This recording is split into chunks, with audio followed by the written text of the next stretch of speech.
Today we celebrate the feast of St. Luke, the Evangelist, and he was a physician who wrote the Gospel according to his name, and the Acts of the Apostles. He's also known as an artist. There's a tradition that he even had the first portraits of the Blessed Virgin Mary. He certainly at least drew a beautiful portrait of Mary in his writings. And he was from Antioch and a companion to St. Paul, as we heard in our reading. And his gospel is a gospel which provides many unique elements which we can be thankful for. You know, in Ezekiel's vision, there were 4 animals that were seen as part of proclaiming the word of the Lord to the ends of the earth. And you have the lion with St. Mark, because Mark starts off with John the Baptist's voice crying out in the wilderness like a lion, highlighting Christ's royal power and courage in his passion. And you have St. Matthew, whose symbol is a man or an angel, and that's because his gospel begins with the genealogy, portraying Jesus as human, as true man and fulfillment of the law and the prophets. And St. John, who soars above all the synoptic gospels, has the eagle, because he's the one who goes most into the divinity of Christ. But then you have St. Luke. He has the symbol of an ox, because he opens, not after the genealogy with Mary, opens with Zechariah offering sacrifice in the temple. And an ox, a calf, was a typical traditional animal of sacrifice.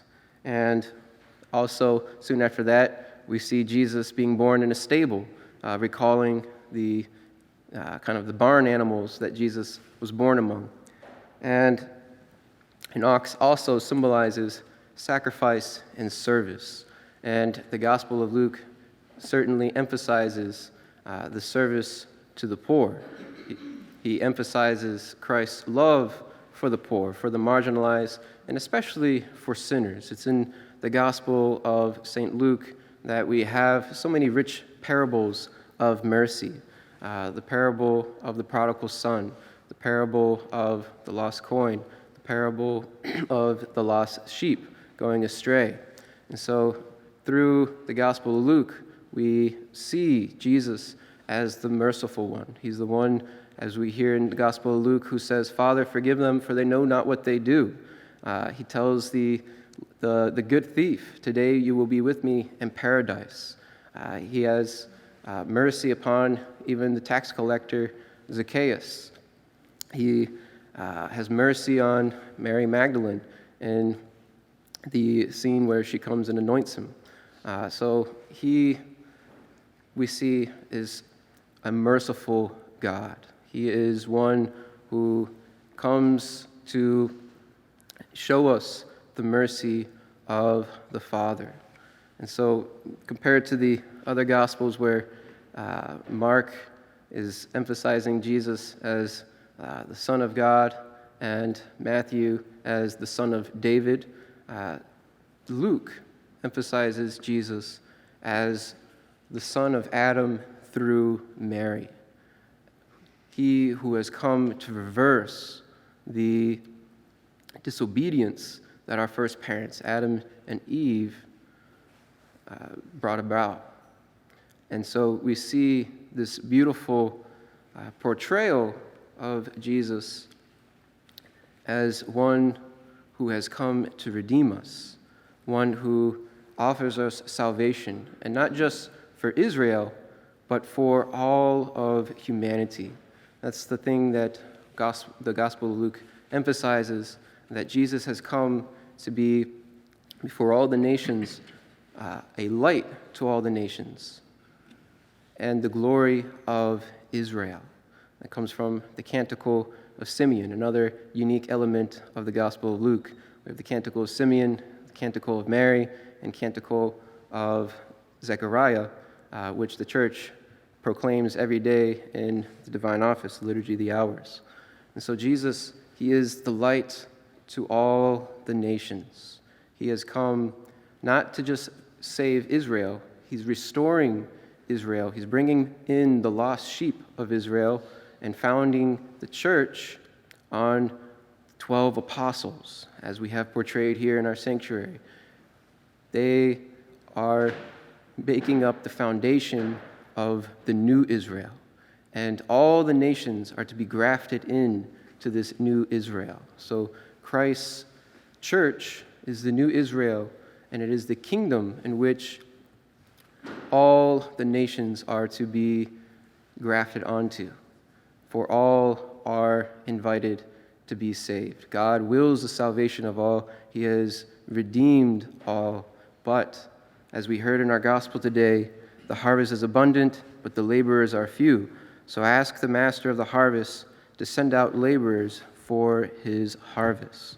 We need disciples. We need evangelists to make possible this harvest to be reaped. And so that's why we hear in this gospel, Jesus sends out his disciples to every town and place. Jesus wants us to continue this work. And that's why St. Luke continues his writings with the Acts of the Apostles. He shows that the work of Jesus did not end with his death and resurrection and ascension into heaven. His work continues through his disciples under the power of the Holy Spirit.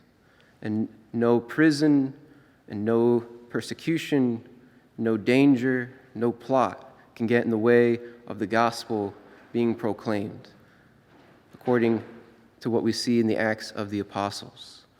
And you know what's interesting is the Acts of the Apostles ends on an open note. It's just St. Paul awaiting execution in Rome. And that sounds like an ominous ending. It doesn't sound like a good ending, but we know it doesn't end there. We know the seed of the church comes from the blood of the martyrs. And the fact that St. Paul and St. Peter were able to make it to Rome shows that even in that first century, it didn't seem possible that Rome would be toppled through Christ, for there's a new kingdom on earth which would be greater than the Roman Empire. And it would use that infrastructure that the Roman Empire had made to proclaim the message through its road system and its cities and civilization, its universal language. It made possible to evangelize the world. And so we too are called to continue to make use of all the means that we have in today's world, to continue evangelizing it, turning things for the good. And so the Acts of the Apostles continues off his gospel, showing how Christ's work continued through his disciples, especially St. Peter and St. Paul. But the fact that he doesn't have much of an ending in the Acts of the Apostles shows that you, the disciples today, are part of St. Luke's story. For he intended all of you to be part of his story of showing how Christ's work continues today. Sharing the gospel, which is necessary for salvation. So many people today still don't know about who Jesus is. I have a friend who, she and her husband were seeking to be missionaries in China, but that got stopped with the pandemic, with the borders closing there. And so now, even though they had learned Mandarin, are focusing on evangelizing to the Chinese in America, for there's thousands and thousands of students in different universities, little Chinatowns. And a lot of them, she said, have no idea who Jesus is. They've never heard of him. That's because China and its communism seeks to not allow it. And even if people have heard of Jesus, do they really understand who Jesus is? Just like people who have heard of God, do they really understand who God is? That's why we have the Gospels, to realign our image of God. And we then need to show, especially those elements that St. Luke shows us of who Christ is, one who is merciful. Jesus shows us in this gospel that he has great love for all of us, even great sinners, even those who are supposedly our enemies. Jesus shows us in the Gospel of Luke many times that we are to love those enemies and we are to pray for their conversion. We're to be an instrument of mercy, that they may see the face of Christ, that they may see the mercy of the Father. And in being instruments of mercy, then no matter what our duty in life is, no matter what our state of vocation, we are evangelizing. We are helping people to see who Christ really is. When the opportunity arises, we can share explicitly about the love of God and his commandments and his teachings, how they are not burdensome, but rather freeing. But at all times, we must always be instruments of mercy.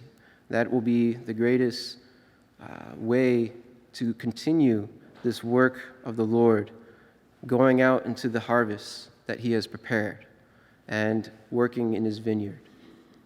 May St. Luke intercede for us that we may always accept God the Father's mercy and in turn share that mercy to a world in darkness, knowing that in the end Jesus conquers all, that in the end the poor will be rich, the sorrowful will have joy.